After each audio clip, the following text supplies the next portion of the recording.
মির্চি নিবেদন গল্প gold mine. গল্প গোল্ড মাইন। কেমন লাগছে আমায় বলো তো?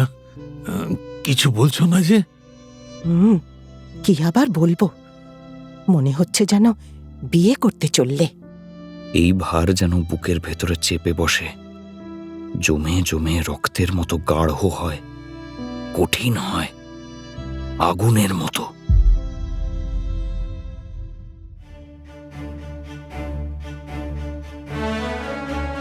মির্চি গল্প গোল্ড মাইনে আপনাকে স্বাগত। মণিমাণিক্যে ভরা বাংলা সাহিত্যের কিছু কালোজয়ী উপন্যাস ও গল্প দিয়ে সাজানো আমাদের এই মির্চি গল্প গোল্ড মাইন। শুনছেন 2025 সালে দেবারতী মুখোপাধ্যায়ের লেখা রোমাঞ্চকর উপন্যাস উল্লাসকর, যেটি প্রকাশিত হয়েছে দ্বীপ প্রকাশন থেকে। শুনছেন উল্লাসকর, পর্ব 9।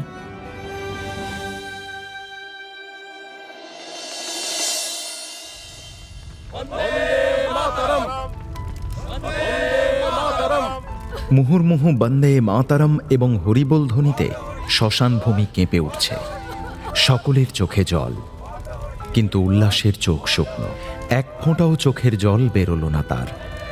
জন্ডিস থেকে সেরে উঠে আরো রোগা হয়েছে বলে চোখ দুটো আরো বড় বড় দেখাচ্ছে। ঠোঁট দুটো কঠিন হয়ে চেপে বসেছে একে অপরের ওপর। সবার থেকে একটু পিছনে হাঁটছে ও। পাশে লীলা। অনেকক্ষণ পর লীলা বলল, জানো, বাবা এই খবর শুনে বলেছেন উপাধ্যায় মশাই মরেননি, তিনি শরীর ত্যাগ করেছেন মাত্র। উল্লাস কোনো কথা বলল না। তুমি এভাবে চুপ করে আছো কেন? এই প্রথম মনে হচ্ছে কথা বলাটাও যেন একটা দুর্বলতা। লীলা চুপ করল, তারপর অস্ফুটে বলল, তুমি কাঁদোনি? কাঁদলে তো শরীর হালকা হয় লীলা। আমি চাই না আমার শরীর হালকা হোক। আমি চাই এই ভার যেন বুকের ভেতরে চেপে বসে, জমে জমে রক্তের মতো গাঢ় হয়, কঠিন হয়, আগুনের মতো। লীলা উল্লাসের দিকে তাকালো। শিকারের ওপর ঝাঁপিয়ে পড়ার আগে বাঘের যেমন রোম খাড়া হয়ে ওঠে, তেমনি যেন উল্লাসের চোখ দুটোয় আগুন জ্বলছে। লীলা যেন ভয় পেয়ে গেল। আজকের উল্লাস বড় অচেনা। আমি আগেও ভেবেছি অনেক, কিন্তু আজ মনে হচ্ছে একটা মানুষ শুধু নিজের শরীর দিয়ে, প্রাণ দিয়ে কিভাবে একটা জাতির ভিত নাড়িয়ে দিতে পারেন, সেই দৃশ্যটা আজ আমি নিজের চোখে দেখলাম, সামনে থেকে দাঁড়িয়ে। এর শোধ আমি নেব লীলা। যে সরকার অমন মানুষকে তিলে তিলে মারল, তাদের প্রতিটা ইঞ্চি আমি গুঁড়িয়ে দেব বোমা দিয়ে। তুমি দেখে নিও। দূরে তখনও পুড়ছেন ব্রহ্মবান্ধব। শ্মশানের চিতায় লেলিহান শিখায় বিলীন হয়ে যাচ্ছেন সর্বত্যাগী সন্ন্যাসী। বাতাসে ছড়িয়ে পড়ছে চিতার ধোঁয়া। চন্দন কাঠের সুগন্ধ আর পোড়া মাংসের গন্ধ মিলেমিশে হয়ে যাচ্ছে একাকার।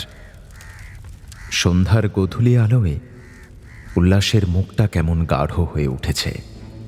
লীলা দেখল, সে আর শুধু এক তরুণ নেই, যেন এক পুরোদস্তুর সৈনিক। চোখে ঠোঁটে ভঙ্গিমায় বিপ্লবের প্রতিচ্ছবি। শ্মশানভূমির বাইরে তখনও হাজার হাজার লোক, চোখে জল, হৃদয়ে আগুন, কণ্ঠে বন্দে মাতরম।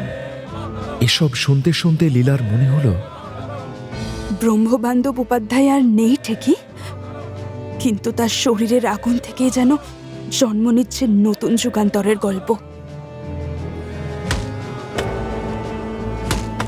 অগ্নিগর্ভ শহর, পুলিশি লাঠির শব্দ, স্লোগানের প্রতিধ্বনি। সংবাদপত্রের একের পর এক প্রবন্ধে কাঁপছে কলকাতা। রাস্তায় বেরোলেই যেন সবাই সবাইকে সন্দেহের চোখে দেখে। চায়ের দোকানে, কলেজের বারান্দায়, পাড়ার অন্ধকার গলি, সর্বত্রই যেন চাপা উত্তেজনা। সন্ধেবেলায় বারিন সাবধানী পায়ে স্কটসলেনের সরু পথ ধরে হাঁটছিল। মাঝে মাঝে সন্তর্পণে দেখে নিচ্ছিল চারপাশ। অবশেষে একেবারে শেষের দিকের একটা বাড়ির কাছাকাছি এসে ও আলতো পায়ে ঢুকে গেল। অরবিন্দ মুখ নিচু করে কি লিখছিলেন। টেবিলের ওপর ছড়ানো কাগজ, কলম, আধখাওয়া চায়ের কাপ। বারিনকে ঢুকতে দেখে মুখ তুলে হাসলেন। আয়। বারিন কুণ্ঠিতভাবে সামনে এসে দাঁড়াল। অরবিন্দ আবার লেখায় মন দিলেন। লিখতে লিখতেই বললেন, আজ মনে হচ্ছে বাগানের ছেলেদের বিষয়ে কিছু বলতে আসিসনি, অন্য কিছু বলতে চাস? বল। সেজু দাদা, আমার মনে হয় বৌদিদিকে শিলংয়ে বছরের পর বছর থাকতে বাধ্য করে আপনি অন্যায় করছেন। হঠাৎ তার কথা? শিলংয়ে মনির গুলি লাগার পর বৌদিদি যেভাবে সব সামলালেন, তিনি কোনো সাধারণ গৃহবধূ নন সেজু দাদা। তার মধ্যে অনেক শক্তি আছে, এ আমি হলফ করে বলতে পারি। অরবিন্দ মৃদু হেসে লেখা থামিয়ে মুখ তুলে তাকালেন। সংসারের অনেক নারী সাধারণ নন। অনেক সময়ই আমাদের ধারণার বাইরে তারা শক্তি দেখাতে পারেন বারিন, কিন্তু সেসব কথা ভাবার অবকাশ কি এখন আছে? মাফ করবেন সেজু দাদা, তবে তাকে স্বামী সঙ্গ থেকে বঞ্চনা করে রাখা কেন? এ কি তার খুব বড় কোনো চাওয়া? অরবিন্দ এবার মুখ নামালেন, গম্ভীর গলায় বললেন, বারিন, ব্যক্তিগত সম্পর্ক, সংসারের টান, দাম্পত্য, এসব আমার সাধনার পথে জটিলতা আনে। আমি যা বেছে নিয়েছি তার 5 জনের জীবন নয় রে। তোর বৌদিদি তা ভালো মতোই জানেন। হ্যাঁ, জানেন, এবং তিনি তা মেনে নিয়েই আপনার সাধন সঙ্গিনী হতে চান। তার কাছে মিথ্যাচার করা আমাদের অন্যায় হয়েছে। সেজু দাদা, আমার অনুরোধ, আপনি তাকে ছোট করে দেখবেন না। অরবিন্দ কিছুক্ষণ জানালার বাইরে তাকিয়ে রইলেন। স্কটসলেনের সরু গলিতে লণ্ঠনের আলো ঝাপসা হয়ে এসেছে। তিনি বললেন, আমি তাকে ছোট করি না বারিন, কিন্তু এই পথ এমনই যে একাকী হাঁটতে হয়। আমার ইচ্ছে থাকলেও তাকে নিয়ে চলার উপায় নেই যে। বারিন চুপ করে রইল। তারপর গলা ভারী করে বলল, সেজু দাদা, আপনার লেখা পুরনো একটা চিঠির কথা বৌদিদি আমায় বলেছিলেন। আপনি তাতে আপনার 3টে পাগলামির কথা স্বীকার করেছেন। হ্যাঁ, মনে আছে, স্বীকার করেছিলাম বই কি। প্রথম পাগলামি, বিদ্যা, সম্পদ, শক্তি, ঈশ্বর আমাকে যা যা দিয়েছেন সব আমি তার কাজেই ফিরিয়ে দিতে চাই। দ্বিতীয় হলো, কেবল নাম জপে নয়, প্রত্যক্ষ দর্শনে ঈশ্বরকে মুখোমুখি দেখতে চাই, এবং তার জন্য যত দূর যাওয়ার, যা যা করার আমি সব করব। আর 3 নম্বর হলো, আমি দেশকে মায়ের রূপে পুজো করি। তার বুকে যে দৈত্য বসে রক্ত চুষছে তাকে সরানো আমার একমাত্র কর্তব্য। কিন্তু সেই চিঠিতে তো আপনি একথাও তাকে স্পষ্ট লিখেছিলেন যে সহধর্মিণী হিসেবে তাকেও এই পথ বেছে নিতে হবে। তিনি কি তা থেকে পিছু হটেছেন কোনোদিন? আপনি তো সরিয়ে দিয়েছেন। অরবিন্দ নিঃশব্দে হাতের কলমটা টেবিলে রাখলেন। চোখ যেন বহু দূরে চলে গেল। বললেন, সেই চিঠি আমি লিখেছিলাম কারণ জানতাম আমার সঙ্গে সংসার করতে হলে সাধারণ নারীর জীবন পাওয়া যাবে না। বলেওছিলাম, চাইলে আমায় পাগল ভাববে, কিন্তু যদি সহযাত্রী হতে চাও তবে এই উন্মাদনার পথে চলতে হবে। তিনি সেই পথে চলতে প্রস্তুত সেজু দাদা। আপনি শুধু তাকে সেই অনুমতি দিন। শিলংয়ে তিনি প্রতিদিন ভোরে বাগানে ফুল তোলেন নীরবে। চেহারায় কোনো সাজসজ্জা নেই, সাধারণ শাড়ি, অথচ মুখে যেন অদৃশ্য কোনো শক্তি। অরবিন্দ কিছু বললেন না। বারিন আবার বলল, তিনি ওখানে বাচ্চাদের সঙ্গে খেলেন, প্রতিবেশীদের সঙ্গে মেশেন, অথচ প্রতিবেশিনী ইলাসেন আমায় বলেছেন এক ইংরেজ অফিসারের স্ত্রী যখন তাকে গান গাইতে বলেছিলেন, বৌদিদি রবিবাবুর স্বদেশী গান গেয়েছিলেন। এই সাহস কি সাধারণ? তিনি নিঃশব্দ যোগিনী দাদা। ইলা সেন মানে নলিনীকান্ত সেনের স্ত্রী? হ্যাঁ, বৌদিদিদের বাড়ির পাশেই ওরা থাকেন। তিনি আমায় আরো অনেক কিছু বলেছেন দাদা। বৌদিদিদের বাগান ওদের কাছে এক বিস্ময়। সে তো হবেই, ভুলে যাস না আমার শ্বশুরমশাই বিলেত ফেরত এগ্রিকালচারিস্ট। কিন্তু বাগানের প্রতিদিনের যত্ন বৌদিদি করেন সেজদা। কি যে অপূর্ব সেই বাগান! একদিকে আঙুরলতা জানলার গায়ে লতিয়ে উঠে গেছে, মৌচাক রাখা বারান্দায় মৌমাছি গুনগুন করছে, ফুলের আঙিনা রঙে ভরে আছে। ভোরবেলায় কাঠের খড়ম পড়ে বৌদিদি ফুল তোলেন। তারপর সেই ফুল নিয়ে তিনি পুজোর ঘরে চলে যান। সেখানে কালী, রামকৃষ্ণ, সারদামণির ছবি। প্রতিদিন ঘন্টার পর ঘন্টা তিনি নীরবে ধ্যান করেন। এ সাধনা কি ছোট কোনো জিনিস দাদা? অরবিন্দ চুপ। কিছুক্ষণ পর বললেন, হ্যাঁ, তিনি একা থেকেও সাধনা করেন, আমি জানি। কিন্তু কিন্তু আমি ভয় পাই বারিন। ভয় পাই তাকে স্বীকার করলে তাকে আমি আরো গভীর বিপদের দিকে ঠেলে দেব। আমার পথ মৃত্যুর পথ, একাকিত্বের পথ। তুই তুই এখন ফিরে যা, পরে কথা হবে। অরবিন্দ মুখ নামিয়ে কলম তুলে নিলেন, আবার লিখতে শুরু করলেন। কিন্তু বারিন স্পষ্ট দেখতে পেল তার চোখের কোণে জল ঝিলমিল করছে। ম্লান মুখে বারিন পেছনে ফিরল। দরজার কাছে যখন পৌঁছে গেছে তখন অরবিন্দ মৃদু স্বরে বললেন, বেশ, তার যখন এত ইচ্ছা তাই হোক। আমি তোকে কথা দিলাম বারিন, আমি খুব শীঘ্রই তাকে কলকাতায় আনার ব্যবস্থা করব। আমার ভালো মন্দ যাই হবে তার সামনেই হবে। বারিন চমকে ফিরে তাকাল। ওর মুখ আনন্দে জ্বলজ্বল করছে। রবিবার সকাল হতে না হতেই পাড়ার ছোট ছোট ছেলেমেয়েগুলো এমন হইচই বাঁধিয়েছে, মনে হচ্ছে শিলচরের এই গোটা প্রেমতলা এলাকায় যেন কোনো উৎসব লেগেছে। উল্লাসকর প্রথমে বুঝতেই পারেনি এত গোলমাল কিসের। তারপর কোথা থেকে নাক দিয়ে সর্দি ঝরা একটা বাচ্চা ঘরে ঢুকে এসে বলল, আজ জন্মদিন গো দাদু। জন্মদিন কার? তা জানি না, তবে আমরা আজ পায়েস খাবো। বাইরের শোরগোলের মধ্যেই কল্যাণী ঘরে ঢুকলেন। উল্লাসকরের পা ছুঁয়ে প্রণাম করে বললেন, চলুন পিসেমশাই। কোথায় যাব? বাহ, আজ যে আপনার জন্মদিন। আমার? হ্যাঁ, প্রতিবার আপনার ঘরে জন্মদিন হয়, এবারে আমরা ঠিক করেছি আমাদের ব্রাহ্ম মন্দিরে পালন করব। আপনার জন্য গরুর গাড়ি আনতে বলেছি। মলজা, ব্রাহ্ম মন্দিরটা কি বার্থডে পার্টি করার জন্য নাকি রে মুখপুরি? উল্লাসকর চোখ পাকালেন। কল্যাণী হেসে ফেললেন। হলেই বা ক্ষতি কি? ব্রাহ্ম মন্দিরে প্রার্থনা হয়, পাপমোচন হয়, আর আজ আপনার জন্মদিনেও আমরা প্রার্থনা করব।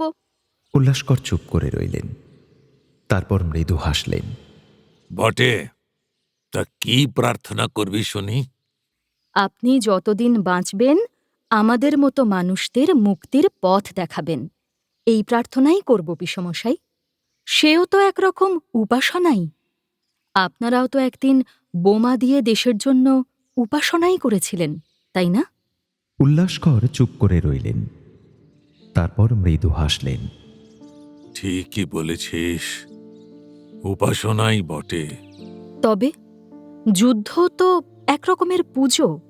তা বটে, কিন্তু যুদ্ধ আর হত্যা এক নয়। দুটোর মধ্যে সূক্ষ্ম পার্থক্য আছে। পুজোতে ভক্তি থাকে, উদ্দেশ্য থাকে, কিন্তু যুদ্ধের পেছনে যদি শুধুই ঘৃণা লুকিয়ে থাকে তবে তা উপাসনা নয়, নির্মমতার জন্ম দেয়। আচ্ছা, এখন এসব কথা থাক পিসমশাই। আগে আপনাকে এই ছেঁড়া গেঞ্জি আর লুঙ্গি বদলাতে হবে। এই যে নতুন ধুতি এনেছি।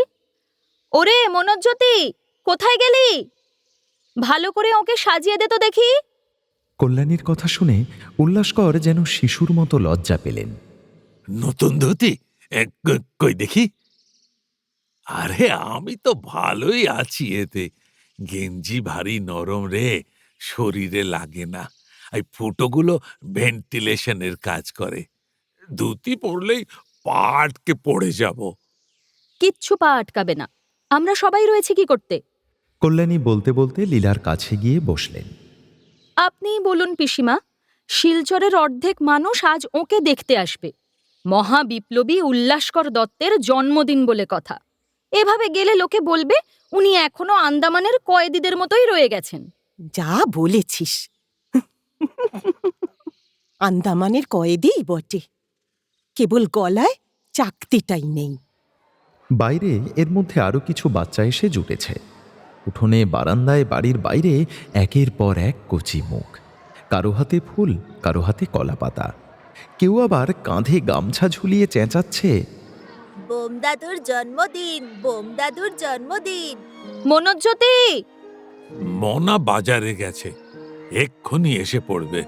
কিন্তু আজ তো রবিবার, আমার উপবাসের দিন। সে তো জানি, রবিবার আপনি সারাদিন ব্রাহ্ম মন্দিরে গিয়েই বসে থাকেন, তবে জন্মদিনের দিন উপবাস চলবে না। এ কি তোর হুকুম নাকি রে? হ্যাঁ, উল্লাসকর যেন রেগে উঠলেন। কল্যাণী একটুও না ঘাবড়ে বললেন, হ্যাঁ, হুকুমই তো। আজ আপনাকে সাজতে হবে, ফুলের মালা পরে পায়েস খেতে হবে। চলুন দেখি। উল্লাসকর পিটপিট করে ওর দিকে তাকালেন। আমার বউ যাবে না? তার শখ হয় না বুঝি? আবার আজে বাজে কথা। আমার ক্ষমতা থাকলে কি আমি যেতুম না? আমার ক্ষমতা আছে মানেই তোমার ক্ষমতা লীলা। ওরে কল্যাণী, তোর পিসিমাকে আমি নিয়ে যাব। আমার বার্থডে পার্টি, আর সে থাকবে না, তা কি হয়? তুই ভাবিস না আমি ওকে কোলে করে নেব? ঠিক। কল্যাণী কিছু না বলে চুপ করে রইলেন। মনে মনে ভাবলেন, মাঝে মাঝে পিসেমশাই এমন ছেলে মানুষের মতো করতে থাকেন, তখন কিচ্ছু বলার উপায় থাকে না। তিনি বাইরের দালানে বেরিয়ে নিয়তিবালার সঙ্গে পরামর্শ করে এলেন। শোন, আর একটা গরুর গাড়ি নিয়ে এসে পিসিমাকে নিয়ে যেতে হবে। কিন্তু ডাক্তার দিদি, পিসিমার ভারী শরীর, গরুর গাড়িতে তুলবে কে? দুটো জোয়ান ছেলে জোগাড় করে নিয়তি। পিসেমশাই যখন গোঁ ধরেছেন, উনি পিসিমাকে ছাড়া যাবেন না। বলতে বলতে কল্যাণী ঘরে ফিরে এলেন। ভেতরে তখন কোলাহলে কান পাতা দায়। গোটা প্রেমতলা এলাকার সব বাচ্চা যেন এসে জুটেছে। কেউ নতুন পাট ভাঙা ধুতি খুলে পরম আগ্রহে নেড়েচেড়ে দেখছে, কেউ শটান উল্লাসকরের কোলে বসে বলছে, দাদু, ও দাদু, বেরিয়ে এসো। বেরোবে না? বাইরে দেখবে এসো, তোমার গরু দুটোর মাথায় কেমন ফুল পরিয়ে দিয়েছি। কল্যাণী দেখলেন উল্লাসকর অমনি একখানা ছড়া ধরলেন। ফুল মাথায় গরু ভাই, আজকে দাদুর পায়েস চাই। ছেলেমেয়েগুলো হো হো করে হেসে উঠল। উল্লাসকর কোমর থেকে বারবার প্যান্ট নেমে যাওয়া সামনের বাচ্চাটাকে জিজ্ঞেস করলেন, এই, তোর নাম কি রে? ছেলেটা সরাত করে প্যান্টটা তুলে নিয়ে বলল, মানিক।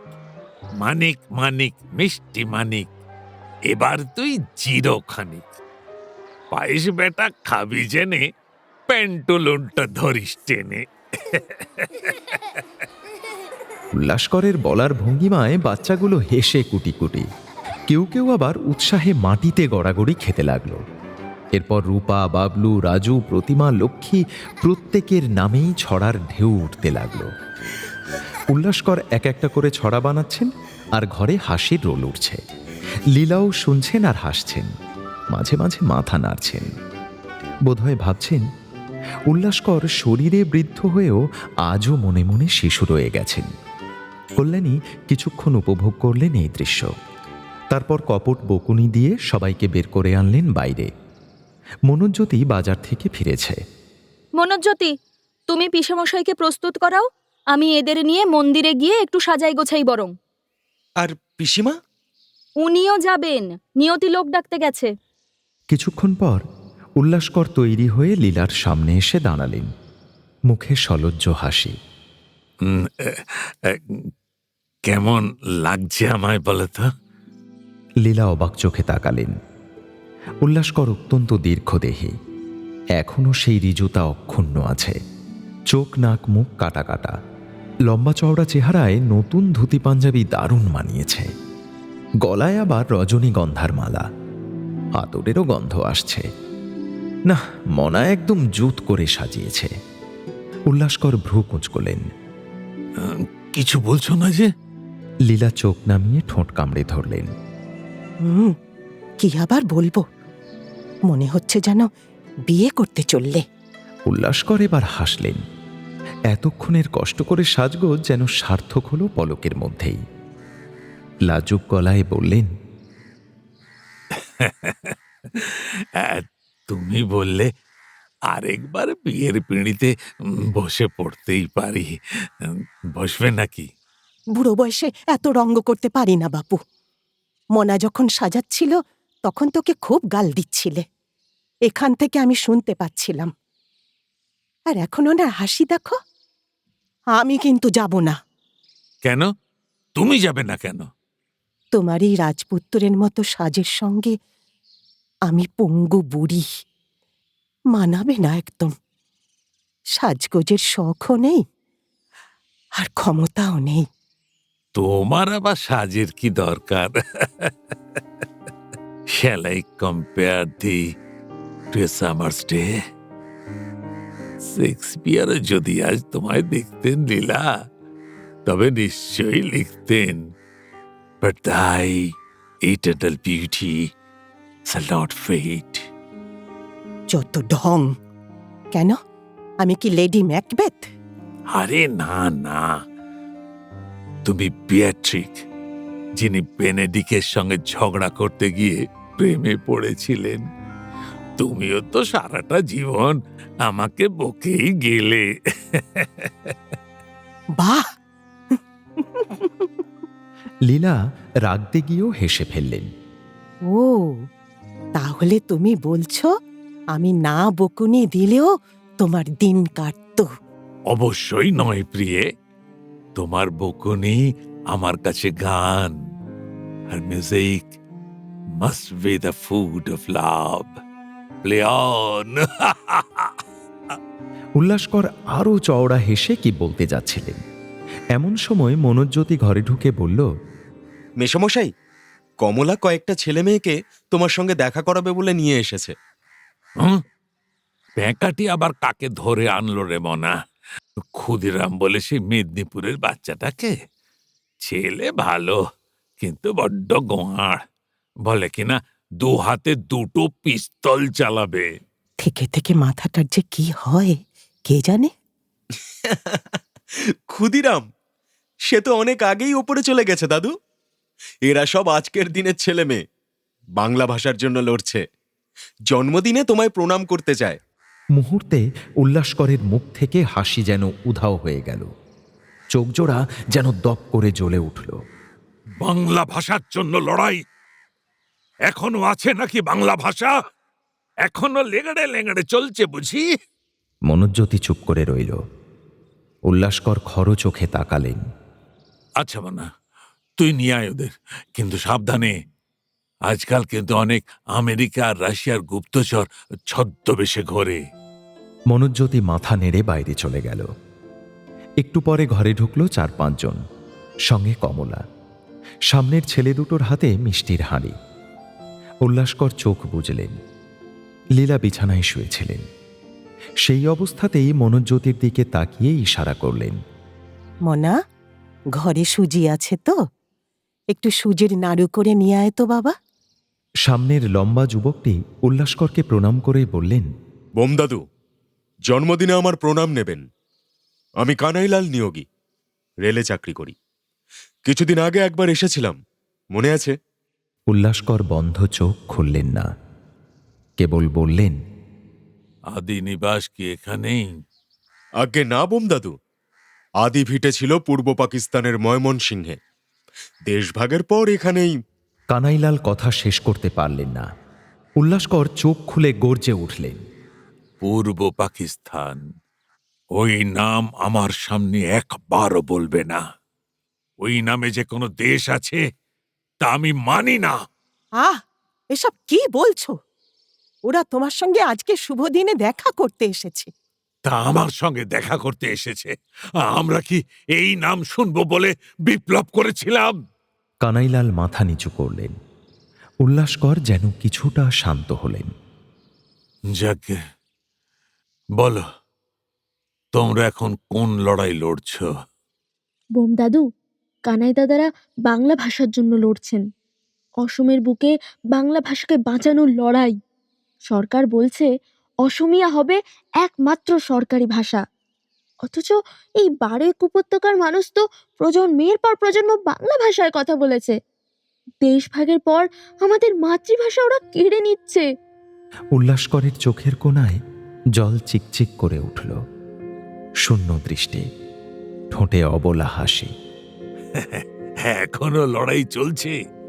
আমি ভেবেছিলাম স্বাধীনতা এসে গেছে, মায়ের জিভকে কেউ আর কেটে নিতে পারবে না। স্বাধীনতা কাগজে এসেছে বোমদাদু, রক্তে নয়। সেই জন্যই তো আমরা হরতাল, পথসভা করছি। জানি না কি হবে, তবু হাল আমরা ছাড়ব না। উল্লাসকর ধীরে ধীরে উঠে বসলেন। কাঁপা হাতে মেঝেতে রাখা দোতারাটা তুলে নিলেন। তারপর বললেন, শোনো, আমি খুব দুর্বল, তোমাদের লড়াইয়ে থাকতে পারবো না, কিন্তু কিন্তু একটা গান শোনাবো, শুনবে? অবশ্যই শুনবো। তুমি গান গাও দাদু। উল্লাসকর দোতারার তারে ধীরে ধীরে আঙুল চালাতে লাগলেন। একটা পুরনো সুর ধরা পড়ল বাতাসে। গলায় আগেকার মতো বল নেই, কিন্তু সুরে যেন আগুনের ঝলক। মায়ের জিভে খঞ্জর চেপে ধরেছে যে শত্রু, ওরে ভাই আজ তবে শেষ হয়নি যুদ্ধে রাত্রে, বুকে রক্তে লিখতে হবে ভাষার ইতিহাস, স্বাধীনতা যদি মিছে তবে জাগো বনবাস। সবার চোখে জল এসে গেল। উল্লাসকর ধীরে ধীরে ডান হাতটা মাথার উপর তুললেন। তোমরা তোমরা লড়াই চালাও, থামিও না, একদিন দেখবে সব ঠিক হবে। ভারত আবার জগৎ সভায় শ্রেষ্ঠ আসন লবে। প্রথম দিনই মুরারিপুকুরে গিয়ে উল্লাসের মন আনন্দে নেচে উঠল। কিছু কিছু জায়গায় প্রথম দিন গিয়েই মন উঠে যায়, পালাই পালাই ভাব হয়। দেওয়ালগুলো যেন চোখ রাঙায়, কড়িকাঠের বর্গাগুলো যেন আষ্টে পৃষ্ঠে দম বন্ধ করে দিতে চায়। বোম্বেতে ভিক্টোরিয়া হোস্টেলের ঘরে আমার ঠিক এমনই মনে হতো। আবার কিছু কিছু জায়গা এমন, অল্প সময়ের জন্য গেলেও আমার এমন মন বসে যায় যে মনে হয় এ তো চেনা, এ তো আমারই। যেন বহু জন্মের স্মৃতি টেনে নেয় কোলের মধ্যে। সময় সেখানে থেমে যায়, অথবা বহমান হয়ে বুকে বয়। মুরারিপুকুরের এই ৩২ নম্বর বাড়িটা ঠিক তেমনই। মুরারিপুকুরের এই বাড়িতে উল্লাসকে সত্যানন্দ অনেকদিন থেকেই নিয়ে যাব করছিল। একটু সুস্থ হতেই উল্লাস আর মোটে সময় নষ্ট করেনি। প্রথম দিন এসেই উল্লাসের দারুণ পছন্দ হয়ে গেল। মানিকতলার কাছেই বড় রাস্তা থেকে ডান হাতি একটা গলিতে একটা বড় আমের বাগানের মাঝে এই বিশাল বাড়ি। বাড়ির বাইরে গেট, তার দুধারে দুটি সিংহ মূর্তি। উল্লাস প্রথম দিন ঢুকতে ঢুকতে বলল, এই বাড়িখানা কার? বারিন্দার পৈতৃক সম্পত্তি, ভেতরে চল। ভেতরে ঢুকে উল্লাস আরও মুগ্ধ। বিশাল হলঘরে ২০-২৫ জন ছেলে ছড়িয়ে ছিটিয়ে নানা কাজে ব্যস্ত।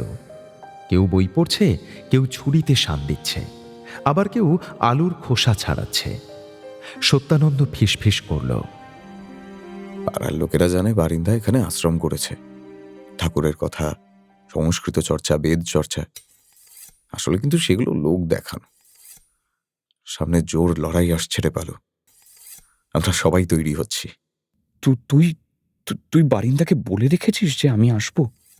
বাহ, তোর হাতের বোমার কেরামতি সবাই জেনে গেছে এ বাড়িতে। বন্দুক ছোড়াও শেখানো হচ্ছে। তবে বারিন্দা সাপ বলে দিয়েছে, বোমা দপ্তরের হেড তোকেই হতে হবে। বেশি আনন্দ হলে উল্লাসের মুখ গম্ভীর হয়ে যায়, কিন্তু ভ্রু দুটো কেমন ছন্দ করে কাঁপে। ঠোঁট টিপে রাখা হাসিটা বেরোয় না, চোখ জ্বলে ওঠে যেন একরাশ দস্যি আলো। সত্যানন্দের কথা শুনেই ওর ভ্রু কাঁপতে লাগলো। গম্ভীর মুখে বলল, বোমা দপ্তরের হেড? বাহ, শুনেই তো মন ভরে গেল। এবার থেকে আমাকে বলবি উল্লাসকর দত্ত মহাশয় বিস্ফোরণ মন্ত্রী। চুপ বেটা, ঠিক এই সময় ভেতর থেকে একটা পুরুষ কণ্ঠ ভেসে এলো। এই যে সত্যানন্দ, ভেতরে এসো। বারিন্দা তোকে দেখতে পেয়েছে, চল। উপেন আর বারিন খালি মেঝে বসে উবু হয়ে কি লিখছিল। ওদের দেখতে পেয়েই বারিন উজ্জ্বল হাসল। তুমি বুঝি উল্লাসদা? এসো এসো। আমি আমি বোধহয় আপনার থেকে বছর 5 ছোটই হব। আহ, শুধু বয়সে ছোট হলে কি ছোট হয় নাকি? মানুষ বড় হয় তার কর্মে। যে ছেলে নিজের ভবিষ্যৎকে জলে ভাসিয়ে দিয়ে প্রেসিডেন্সির প্রফেসরকে জুতো পেটা করেছে, তার উপর মারাত্মক সব বোমা বানাচ্ছে, সে কর্মে আমার চেয়ে ছোট নয়। বারিন দরাজ গলায় বলল। উল্লাস ঝকঝকে হাসল। বেশ, তবে আমিও আপনাকে বারিন্দা বলবো। তা বলো, তবে কিনা দাদা আর আপনি হলো গিয়ে তেল আর জলের মতো, একসঙ্গে মিশ খায় না। বারিনের কথা শুনে উল্লাস এবার হা হা করে হেসে উঠল। বাহ, তোমার হাসিখানা তো বেশ একেবারে বজ্র নির্ঘোষ। এখানে কেউ কারো দাদা নয়, ভাই নয়, সবাই সহযোদ্ধা। বসো, তোমার কথা আমি সবই শুনেছি সত্যেনের কাছে। যুগান্তরের খবর তো জানোই। বিচারে ভূপেনের 1 বছর জেলের সাজা দিয়েছে ম্যাজিস্ট্রেট কিংসফোর্ড। এই সময় ওদিক থেকে আরেকজন টিপ্পনি কাটল। সাধে কি উপাধ্যায় মশাই ছড়া বেঁধেছিলেন? My name is Kingsford, I am a great মদ্য। ওই কাজী কিংসফোর্ডকে সরাতেই হবে, না হলে কোনো উপায় নেই। উপেন, হড়বড় করো না। প্রথমেই চাঁদ ধরতে গেলে হবে না, ধাপে ধাপে এগোতে হবে। উপেন নামক যুবক খুব একটা সন্তুষ্ট হল না বারিনের উত্তরে। ঢাল নেই, তরোয়াল নেই, নিধিরাম সর্দার হয়ে কিছু হবে? হেমদাদা তো বলেই গেলেন সেবার, বন্দুকে কিচ্ছু হবে না। হেমদাদার কথা রাখো তো, সেই জন্যই তো উপযুক্ত লোককে বোমামন্ত্রী হতে আমন্ত্রণ জানিয়েছি।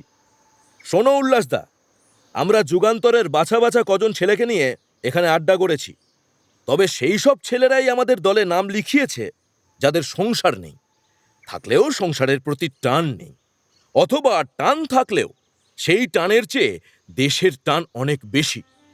অকাতরে নিজেকে বিসর্জন দিতে পারে। তোমার বাবা কলেজের প্রিন্সিপাল, দাদা আমেরিকায় পড়ছে, তুমি মাকে বড় ভালোবাসো। তুমি কি পারবে সেসব উপেক্ষা করতে? পারবো বারিন্দা, পারবো। পরিবার, মা, দেশের টানের থেকে এইসব বাঁধন বড় নয়। উপেন আবার মুখ তুলে উল্লাসের চোখে চোখ রাখল। আর সেই দেশেরই নেতা বিপিন পালের মেয়ে, তার সঙ্গে তো তোমার বিবাহ একরকম স্থির হয়ে আছে বলে শুনেছি। তাকেও আমি আমার পরিবারের মধ্যেই ভাবি উপেন্দা। তার মত আমার মতো এক, তাই উত্তরও আমার একই। তবে আবার কি, কাজ শুরু করে দিলেই হয়। তবে একটা কথা, বোমার মশলা কিন্তু বেশ দামি। ওসব নিয়ে চিন্তা নেই উল্লাসদা, আমার সেজো দাদা আছেন, অর্থের ব্যবস্থা তিনিই করছেন। তাহলে উপেন, আপাতত শুরুটা না হয় ছেলেদের ধর্মশিক্ষা দিয়েই হোক। আহ বারিন, তোমার গেরুয়ার প্রতি গদগদ ভাব আর গেল না। জানো স্বামীজি এক সাধু হতে চাওয়া ছোকরাকে কি বলেছিলেন? কি বলেছিলেন? তো লজ্জা করে না? শয়তান মায়ের বুকের উপর চেপে বসে রয়েছে, আর তুই কি না এখন সাধুগিরি করবি? যা গিয়ে হাতে অস্ত্র তুলে নে। দেখো ভায়া, যখন ছেলেদের নাক টিপলে দুধ গলে, সেই বয়সে আমি বাড়ি থেকে পালিয়েছিলাম সন্ন্যাস নেব বলে। নিয়েও ছিলাম, লাহোর থেকে কাশী, দ্বারকা থেকে দেশের কোথায় না কোথায় ঘুরিনি, কিন্তু আবার পরে ফিরে এসেছি। কি জানো, কাশীর মঠে বসে বসেই বুঝেছিলাম গেরুয়া পরা সহজ কাজ, কিন্তু গেরুয়ার মান রাখা খুব ভারী। সেই মান যাতে রাখতে পারে, সেই জন্যই তো আমাদের ছেলেদের প্রকৃত ধর্ম কি তা বোঝাতে হবে। সাধু হতে তো বলছি না, আধ্যাত্মিকভাবে শক্তিশালী হতে হবে। তবেই তো ওরা বুলেটের সামনে বুক চিতিয়ে দাঁড়াতে পারবে। শুধু গীতা পড়ে সেই শক্তি আসবে না, চাই প্রকৃত গুরু। আর তার জন্য কোনো ভণ্ড সাধু সন্ন্যাসী হলে চলবে না। বাচ্চা বাচ্চা ছেলেরা এখন উৎসাহে ফুটছে, আমাদের বাগানে এসে জড়ো হচ্ছে। তাদের অস্ত্র শিক্ষা দেওয়ার পরিকাঠামো আমাদের আছে, এখন প্রয়োজন তাদের মনের শক্তি বাড়ানো। শোনো উল্লাসদা, শোনো উপেন, আর দেরি করে লাভ নেই। তোমরা যত দ্রুত পারো খুঁজতে বেরিয়ে পড়ো। কি খুঁজতে বেরোবো? সত্যিকারের একজন সাধু খুঁজে আনো। এই বাংলায় পাবে না, চলে যাও নর্মদার তীরে। তিনি এই বাগানে এসে আমাদের ছেলেদের ভবানী মন্দিরের এক একটি যোদ্ধা করে তুলবেন। উপেন বাধা দিয়ে কি একটা বলতে যাচ্ছিল। উল্লাসের কানে কোনো কথা গেল না। জানালার ওপাশে আমগাছগুলোর দিকে তাকিয়েছিল। বুকের ভেতরটা আনন্দে কাঁপছিল। এতদিন যেন সমুদ্রে দিক হারানো নাবিকের মতো ও ঘুরে বেড়াচ্ছিল মহাসমুদ্রে। আজ পেল পরিষ্কার দিশা। এমন জীবনই তো উল্লাস চেয়েছিল। আমগাছগুলো পাতায় পাতায় আলো ছেঁকে নিচ্ছিল। বাতাস আসছিল ধীরে, অথচ কেমন কাঁপুনি ধরানো। উল্লাস দেখল সেই আলোর ছায়ায় মাটিতে যেন আঁকা হচ্ছে স্বাধীন ভারতের মানচিত্র।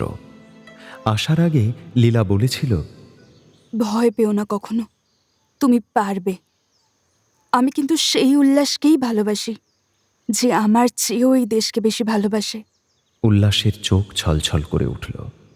হলঘরের চার কোণে ছেলেরা নানা কাজে ব্যস্ত। কেউ রিভলভার পরিষ্কার করছে, কেউ পাশেই ছাড়াচ্ছে আলুর খোসা, কেউ পড়ছে উপনিষদ। উল্লাস ধীরে ধীরে চোখ বুলিয়ে নিল সবার ওপর। সব রক্ত এখানে সমান লাল, টাটকা।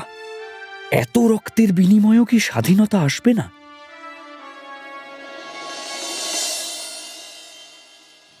বারিন যতই আশাবাদী হোক, নর্মদার ধারে সাধু খুঁজতে গিয়ে তেমন লাভ হলো না। অনেকে অনেক রকম যোগ করে দেখালেন। কেউ জীবকে আলজিবের পেছনে উল্টে তালুতে ঠেকিয়ে ঘন্টার পর ঘন্টা মুদ্রা অভ্যেস করেন। কেউ আবার অদ্ভুত জটিল সমস্ত আসন করে তাক লাগিয়ে দেন। ইড়া, পিঙ্গলা, সুষুম্নার সম্মেলনে মহাবন্ধ, যোগমুদ্রা, ধৌতি, বস্তি। ওরা এক একজন সাধুর আশ্রমে দিন দুয়েক করে থাকে। মোটা মোটা ঘিয়ে ভাজা রুটি আর অড়হর ডাল খায়। আবার অন্য কোনো আশ্রমে হানা দেয়। এইভাবে কিছুদিন কাটার পর একদিন এক আশ্রমে বসে বারিন হতাশ গলায় বলল, অদ্ভুত সব কায়দা। কেউ মাথা নিচে করে আছে, কেউ কুঁচকে বসে ঘন্টার পর ঘন্টা নিঃশ্বাস আটকে আছে। দেখলে মনে হয় এরা সকলেই অলৌকিক শক্তির মালিক। কিন্তু রাস্তাটা কেউ বলছে না, যা দিয়ে আত্মাকে জাগানো যায়। আশ্রমের এক সাধু বোধহয় শুনতে পেলেন। স্মিত হেসে বললেন, বেটা, এই মুদ্রাটা করো, দেখবে ভুক লাগবে না। কথাটা শুনে দেবব্রত চমকে উঠল। ভুক লাগবে না মানে? খিদে হবে না? नहीं, ভুক প্যাস সবই চলে যাবে, এদিকে তাকত ভি বাড়বে। কিভাবে সম্ভব?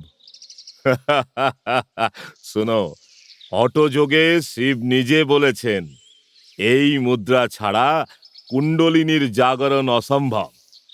কিন্তু তার আগে জীবকে মুক্ত করতে হবে বেটা। জানো তো, জীবের তলায় যে বন্ধন, সেটা কেটে ফেলতে হবে। খুব ধারালো, তেলানো আর পরিষ্কার ছুরি চাই, মনসা পাতার মতো ধারালো। ছুরি দিয়ে জিভ কাটতে হবে? জি, এক চুল করে কাটতে হয়। তারপর সন্দর্ভ লবণ আর কালো হরিতকির গুঁড়ো দিয়ে ঘষে নিতে হবে। 7 দিন পরে আবার এক চুল।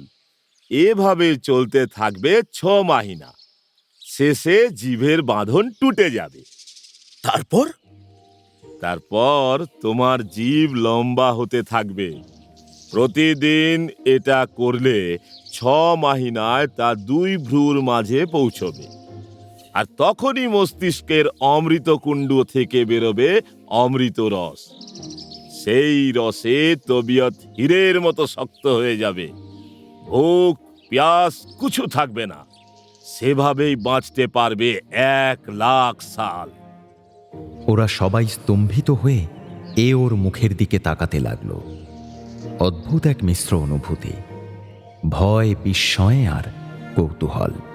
সাধু বোধহয় বুঝতে পারলেন, বললেন, কি ডর লাগছে? कोई बात नहीं, কাটাকুটি লাগবে না। সির্ফ हर रोज जीभ के उल्टो করে আল জীব ছোঁয়ার কোশিশ করো, তাতেও কাম হবে, লেকিন ধীরে। সে না হয় হবে, কিন্তু আত্মা জাগানোর উপায় কি? ওরা মুষড়ে পড়ল। বারিন বলল, সবাই মিলে এক জায়গায় সাধু খুঁজে লাভ নেই। উপেন, তুমি আর দেবব্রত বরং গিরিডির দিকটায় চলে যাও। সেখানে অনেক সাধু বাবা থাকেন। যাওয়ার পথে কাশিতেও একবার ঢু মেরে যেও। উপেন মুখে কিছু বলল না। বারিনের সাধু সন্ধানে সে তিতিবিরক্ত হয়ে উঠেছে। সে আর দেবব্রত কিছুদিন এদিক ওদিক ঘুরে বেড়ালো। তারপর সোজা ফিরে এলো বাগান বাড়িতে। উল্লাস বাগান বাড়িতেই ছিল নতুন ছেলেদের তদারকির দায়িত্বে। ওদের দেখে অবাক হয়ে বলল, এ কি, খালি হাতে কেন? সাধু বাবা কই? সাধু বাবা কই তা তোমার বারিন্দা জানে উল্লাস। হ্যাঁ, তা তো জানি। উল্লাস একটা চিঠি উপেনের দিকে বাড়িয়ে দিল। এই তো, বারিন্দা চিঠিতে সব লিখেছে। তোমাদের নাকি কাশী আর গিরিডির দিক থেকে সাধু নিয়ে আসার কথা। না, আমরা তার আগেই রণে ভঙ্গ দিয়েছি। তা তিনি বুঝি এখনো অমরকণ্টকে আতস কাচ নিয়ে সাধু খুঁজে বেড়াচ্ছেন? না, সে একজন সাধুকে পেয়েছে। আজ রাতের গাড়িতেই তাকে নিয়ে চাপবে। দিন দুয়েকের মধ্যেই বারিন যাকে নিয়ে উপস্থিত হল, তাকে দেখে উল্লাস, উপেন, দেবব্রত, সত্যানন্দের চক্ষু স্থির। শরীরটা এমন রোগা যেন হাওয়ায় উড়ে যাবে। গায়ের হাড়ের ওপরে শুধু চামড়াটা ঢিলে ঢোলা কাগজের মতো ঝুলছে। চোখ দুটো গর্তের মধ্যে বসে আছে। বয়স অনুমান করা মুশকিল। চামড়া কুঁচকে একেবারে জট পাকানোর দশা। কালো হয়ে যাওয়া দাঁতগুলো এক একটা কাটা বাঁশের মতো দুলছে। উল্লাস ফিসফিস করে বলল, ওরে বাবা, এ সাধু না কঙ্কাল? সত্যানন্দ গম্ভীর থাকতে চাইছিল, কিন্তু দেখল বুড়ো হাঁটার সময় গেরুয়া কাপড়টা বারবার টেনে তুলছে, কারণ সেটা পিছলে গোড়ালির নিচে চলে যাচ্ছে। ও হাসি চাপতে অন্যদিকে মুখ ফেরাল। উপেন মুখ বেঁকিয়ে চাপা স্বরে বলল,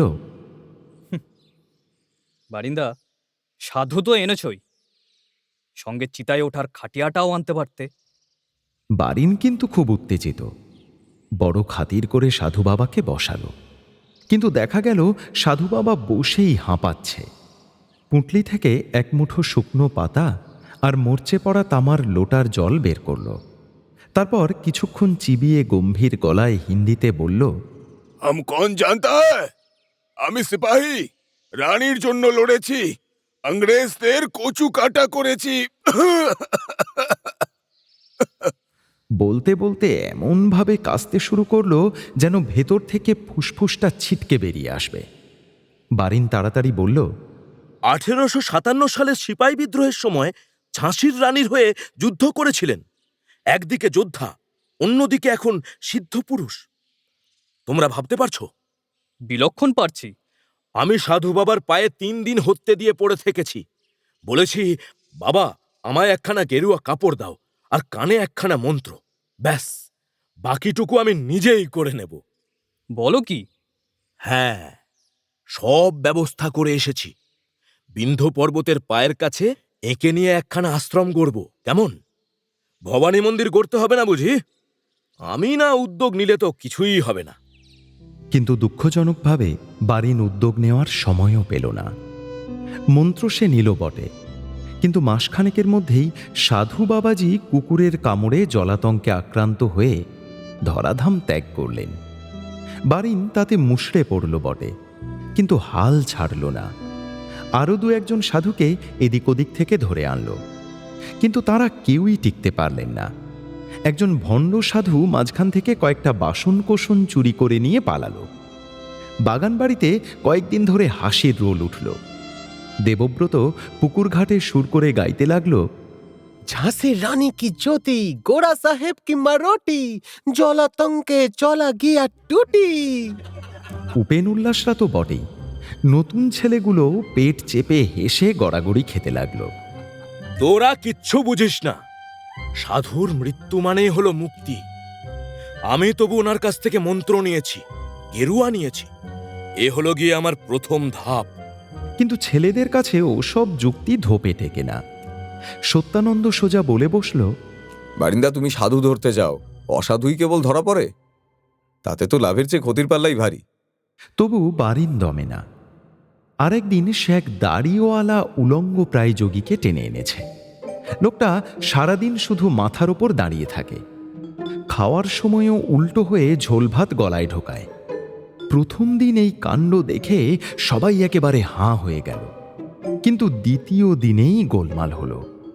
লোকটা উল্টো দিকে দাঁড়াতে গিয়েই ধপাস করে পড়ে হাত ভেঙে ফেলল। এবার তাকে নিয়ে ছোটাছুটির মাঝেই উল্লাসের হাসি আর থামে না।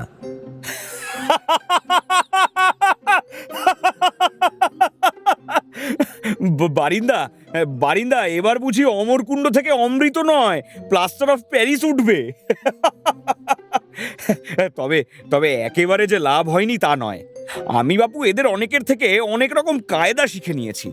আসন, প্রাণায়াম, ক্রিয়া, কখন কোনটা কাজে লাগে। হ্যাঁ,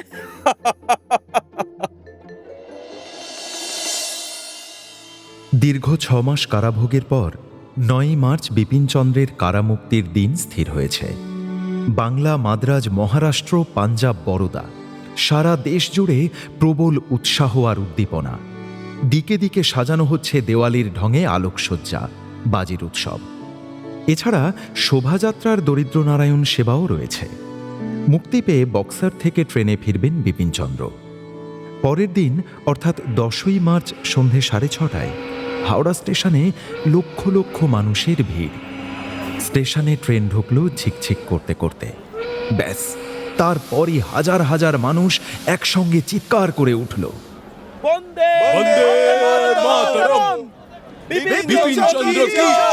মুহুর্মুহু ধ্বনিতে স্টেশন চত্বর যেন কেঁপে উঠতে লাগল। বিপিনচন্দ্র অভ্যর্থনা সমিতির পক্ষ থেকে মতিলাল ঘোষ, হীরেন দত্তরা সোজা উঠে এলেন ট্রেনের কামরায়। মতিলাল বুকে জড়িয়ে ধরলেন বিপিনচন্দ্রকে, আর তারপর সবাই মিলে পরিয়ে দিলেন বিজয়মালা। স্টেশনে তখন বাঙালি, হিন্দুস্তানি, মারোয়ারি, পাঞ্জাবি কারা নেই, সবাই তাকে দেখতে চায় এক ঝলক। উল্লাস, লীলার শোভনা স্টেশনেই একটু দূরে অপেক্ষা করছিল। ইচ্ছে করেই ওরা একেবারে সামনে যায়নি। শোভনাকে লীলা বলল, বিপিনচন্দ্র পালের পরিচয় তো শুধু আমাদের বাবা নয়, তিনি সারা দেশের প্রবাদ প্রতিম নেতা। সামনে গেলে বাকিরা তাঁর সাহচর্য থেকে বঞ্চিত হবে। আমাদের জন্য বাড়ি তো আছেই। বিপিনচন্দ্র স্টেশন থেকে বেরোনো মাত্রই বাজনা বেজে উঠল। বিরাট শোভাযাত্রা প্রস্তুত হয়েই ছিল। কারামুক্ত বীরকে সামনে রেখে চলা শুরু হলো। হাওড়া ব্রিজ পার হয়ে Harrison Road, Chitpur Road, Beadon Street, Cornwallis Street ঘুরে মিছিল এসে থামল কলেজ স্কোয়ারে। সেখানেও এক সভার আয়োজন করা হয়েছে। সম্বর্ধনা কমিটিতে বিপিনচন্দ্র আবেগমথিত কণ্ঠে বললেন, ভারতের এই জাতীয় আন্দোলনের লক্ষ্য কিন্তু কেবলমাত্র ভারতের মুক্তি ও মঙ্গল নয়, সমগ্র মানব জাতির সর্বাঙ্গীন উন্নতি ও মুক্তি আমাদের লক্ষ্য। জনতা ফেটে পড়ল সোল্লাসে। সভা শেষে এগিয়ে এলো শোভনা, লীলা আর উল্লাস। বিপিনচন্দ্র উল্লাসকে জড়িয়ে ধরলেন। কেমন আছিস পালু? তোর বোম্বেতে আর ফিরে না যাওয়ার সিদ্ধান্ত শুনেছি, খুব খুশি হয়েছি। তোর মতো ছেলেরাই তো আমাদের আশা। তারপর গঙ্গা দিয়ে অনেক জল গড়িয়ে গেছে বাবা, এবার জল নর্মদার দিকে গড়াচ্ছে। মানে? বাড়ি চলুন, উল্লাসই আপনাকে সব বলবে। বাড়িতেও লোকজনের ভিড়। স্ত্রী বিরাজমোহিনীর সঙ্গে সেখানে সাগ্রহে প্রতীক্ষায় সুন্দরী মোহন ও হেমাঙ্গিনী। বহুদিন পর প্রাণের বন্ধুকে দেখে আর চোখের জল চেপে রাখতে পারলেন না সুন্দরী মোহন। জড়িয়ে ধরে কেঁদে ফেললেন। অমন রাশভারী বিখ্যাত চিকিৎসক শিশুর মতো করে কাঁদছেন। এও যেন এক আশ্চর্য দৃশ্য। সবাই অবাক হয়ে তাকিয়ে রইলেন। জনগণের প্রণাম আর দেখা সাক্ষাতের পালা শেষ হতে ঘর ফাঁকা হলো এক সময়। ঘরের মাটিতে শোভনা, লীলা, ইন্দিরা, নিরঞ্জন, জ্ঞানাঞ্জন, প্রেমাঞ্জন, অমিয়া, বীণা সকলেই বসে রয়েছে। শোভনা, ইন্দিরা, লীলা ছাড়া বিপিন পালের সব পুত্রকন্যাই ছোট ছোট। নিরঞ্জনের বয়স মোটে নয়। সেসবে মির্জাপুর স্ট্রিটের ক্যালকাটা সিটি স্কুলে ভর্তি হয়েছে। বাকিরা আরও ক্ষুদে। উল্লাস বসেনি, চুপ করে দাঁড়িয়েছিল জানালায় হেলান দিয়ে। অনেকদিন পরে সে প্রাণ ভরে দেখছে তাঁর আদর্শকে, যার বক্তৃতায় মাতাল হয়েই সে এই পথে এসেছে।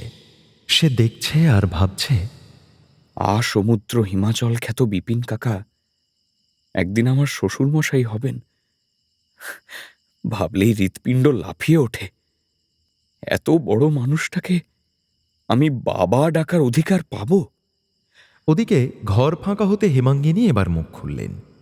ঠাকুরপো, সামনের 28 তারিখে ফেডারেশনের হলের জমিতে তোমায় সংবর্ধনা দেওয়া হবে। তুমি কিন্তু না বলতে পারবে না, আগেই বলে রাখলাম। আমায় সংবর্ধনা? কিসের জন্য? গন্ডার মেরেছি না ভান্ডার লুটেছি? হ্যাঁ, বিপিনচন্দ্র হা হা করে হাসলেন। এই বয়সে কারাবাসে তাঁর শরীর অনেকখানি ভেঙে গেছে, তা সত্ত্বেও চোখের ঔজ্জ্বল্য কমেনি একটু। হেমাঙ্গিনীও রসিকতা করলেন। তা ধরে নাও দুটোই। অনেকেই উপস্থিত থাকবেন। ডক্টর রাধা গোবিন্দ কর, কৃষ্ণকুমার মিত্র, অরবিন্দ ঘোষ, চিত্তরঞ্জন দাস, সুরেশচন্দ্র সমাজপতি, মোক্ষদাচরণ সমধ্যায়ী, মৌলবী দেদার বক্স, আবুল কাশেম। ওরে বাবা, থামো বৌঠান, থামো। হে যে একেবারে সপ্তর্ষি মণ্ডলের নাম বলে চলেছ হে। আমি তো সেখানে নেহাতি সারমীয় লুব্ধক মাত্র। লুব্ধক না কালপুরুষ তো ওই সভাতেই বুঝবেক্ষণ। এখন শোনো, সভায় জনসাধারণের পক্ষ থেকে তোমায় 5,000 টাকা সাম্মানিক দেওয়া হবে। তুমি যেন দান গ্রহণে অস্বীকার করো না বাপু, খুব খারাপ লাগবে তবে। 5,000? অত টাকা কেন? জাতীয় জীবনে আপনার বহুমুখী অবদানের জন্য বাবা। শোভনার কথা শুনে বিপিনচন্দ্র জোরে জোরে মাথা নাড়লেন। না না, ওই অর্থ গ্রহণের প্রশ্নই ওঠে না। আমি আধা গৃহী আধা সন্ন্যাসী, ঘুরে ঘুরে বেড়াই। কাল কি হবে সেই জন্য আজ আমি কোনো সঞ্চয়ই করি না। দেশের কাজে ওই অর্থ দেওয়া হোক, আমি খুব আনন্দ পাবো, কিন্তু আমি কিছুতেই নেব না। আমায় এসব নিয়ে আর জোর করো না বৌঠান। এদিকের কথা বলো, এই মাসে অনেক কিছুই তো ঘটে গেছে। হেমাঙ্গিনী বুঝলেন, একরোখা বিপিনচন্দ্রকে তাঁর সিদ্ধান্ত থেকে কিছুতেই টলানো যাবে না। তিনি দীর্ঘশ্বাস ফেলে উল্লাসের দিকে তাকালেন। পালু, তুই বল। শোভনা ইঙ্গিত করতেই ছোট ছেলেমেয়েরা ঘর থেকে বেরিয়ে গেল। তাদের কাছে বাবা এক ভিন গ্রহের প্রাণী যেন। মাঝে মাঝে আসেন, আবার উধাও হয়ে যান। শৈশবে জ্ঞানাঞ্জন অবাক বিস্ময়ে একবার মায়ের কাছে জানতে চেয়েছিল, ওই লোকটা কে মা?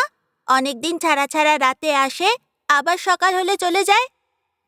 ঘর নিরিবিলি হতে উল্লাস এগিয়ে এসে বিপিনচন্দ্রের পায়ের কাছে বসে শুরু করল। মানিকতলার মুরারি পুকুরে বারিন্দা একটা আখড়া গড়েছেন বিপিন কাকা। যুগান্তরের ছেলেরা তো আছেই, আরও নতুন ছেলেও জুটছে।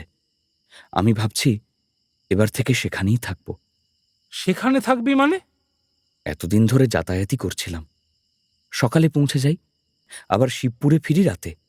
বাগানে ছেলেরাই পালা করে রান্না করে, ওখানেই খেয়ে নিই।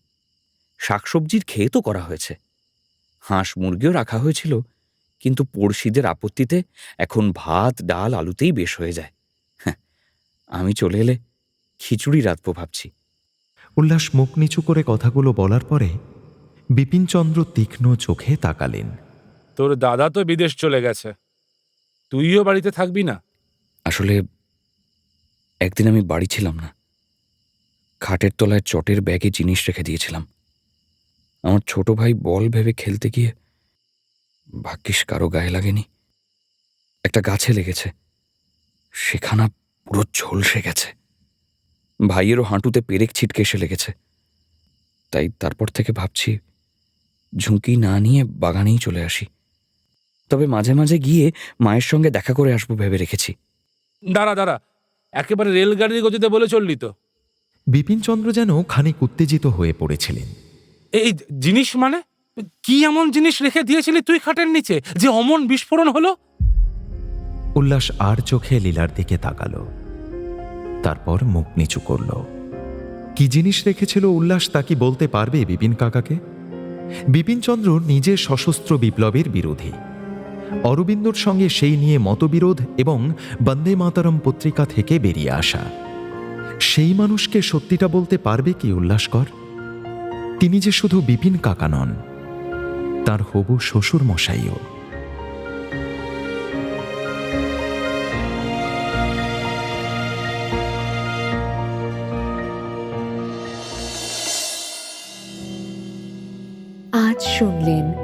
দেবারতী মুখোপাধ্যায়ের লেখা উল্লাসকর, পর্ব ৯। নাট্যরূপ অর্পিতা চট্টোপাধ্যায়, উপস্থাপনায় শিবাশিস বন্দ্যোপাধ্যায়, পরিচালনায় দেবলীনা আচার্য, বিশেষ তত্ত্বাবধানে সৌভিক গুহ সরকার, সৃজনশীল পরিচালনায় ইন্দ্রাণী চক্রবর্তী, প্রযোজনায় ভিজুয়াল অডিও। ভাষ্য স্পন্দন দাস, উল্লাসকর ঋতব্রত মুখার্জি, লীলা নিশা দরিয়া, অরবিন্দ শুভায়ন রয়, বারিন সৌরভ চক্রবর্তী, উল্লাসকর বৃদ্ধ সমীর চরিত, লীলা বৃদ্ধা আলপনা শর্মা, কল্যাণী সুতপা পুরকাইত, নিয়তি শর্মিষ্ঠা চক্রবর্তী, সত্যানন্দ ব্রতদীপ মুখার্জি, উপেন পল্লব মণ্ডল, দেবব্রত সৌমিক মৈত্র, বিপিন অতনু চ্যাটার্জি, হেমাঙ্গিনী পায়েল ঘোষ, জ্ঞানাঞ্জন শ্রুতি রয় আচার্য এবং অন্যান্য শিল্পীরা।